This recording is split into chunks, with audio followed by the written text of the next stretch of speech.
tahun lalu untuk penjualan mobil kan jatuh dalam sekali ya. Jadi di bulan April dan Mei itu hanya sekitar 4.000 sampai 7.000 unit. Yang biasanya di masa normal itu bisa 90.000 bahkan bisa di atas 100.000 per bulannya ya. Jadi kita perhatikan ini sudah mulai meningkat ya dari bulan ke bulan, sudah berada di kisaran 70-80 ribu, ini sudah cukup baik ya. Dan memang salah satu pemicu atau triggernya adalah dari adanya diskon ini berupa pemotongan PPNBM. Dan kita perhatikan antusiasme masyarakat itu cukup besar ya, sehingga juga kita lihat waktu indennya juga meningkat ya.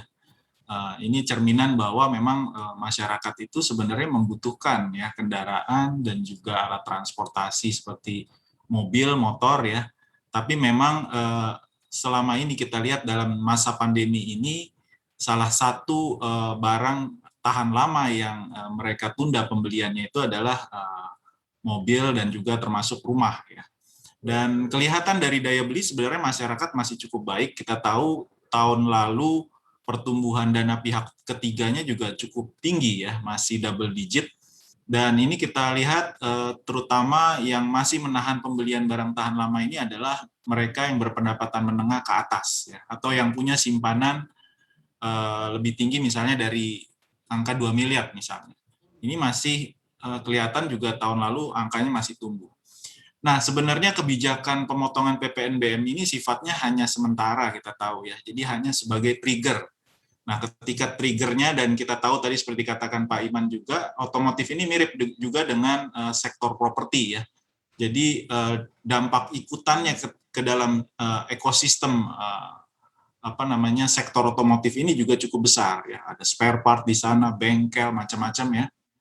Nah, ini kita berharap dengan trigger atau pemicu dari diskon PPNBM ini, sektor ini mulai bergulir, mulai berjalan, dan ada dampak efek multiplier terhadap ekonomi Indonesia, dan kedepannya dengan multiplier yang sudah bergulir ini, dan tidak lagi dibutuhkan potongan yang sedemikian besar ya. Dan ini kan kita tahu sampai akhir tahun potongannya pelan-pelan diturunkan dari 150 sampai 25 dan seterusnya. Nah, ini saya pikir sejauh ini sudah mulai bergulir dan kita harapkan dengan sejalan dengan pemulihan ekonomi dan juga penanganan pandemi, ini akan berdampak positif terhadap pertumbuhan ekonomi kita di 2021. Iya, beberapa insentif untuk sektor otomotif ataupun juga properti ini akan berakhir di 2021 ini. Anda melihat ada urgensi untuk dilanjutkan sampai ke 2022, Pak David? Ya, kalau kita perhatikan sih sebenarnya dalam kuartal 2, 3, dan 4 sampai akhir tahun kita lihat sih memang pemulihannya sudah mulai terjadi ya. Dan kita berharap di kuartal 2 ini juga rebound ekonomi kalau kita lihat secara year on year akan cukup tinggi. Perkiraan pemerintah sendiri kan sekitar 7-8%. Menurut kami juga kemungkinan akan mendekati ya angka 7% untuk pertumbuhan ekonomi kuartal 2. Dan beberapa sektor terutama UMKM ya, kita lihat pertumbuhannya juga sudah double digit ya.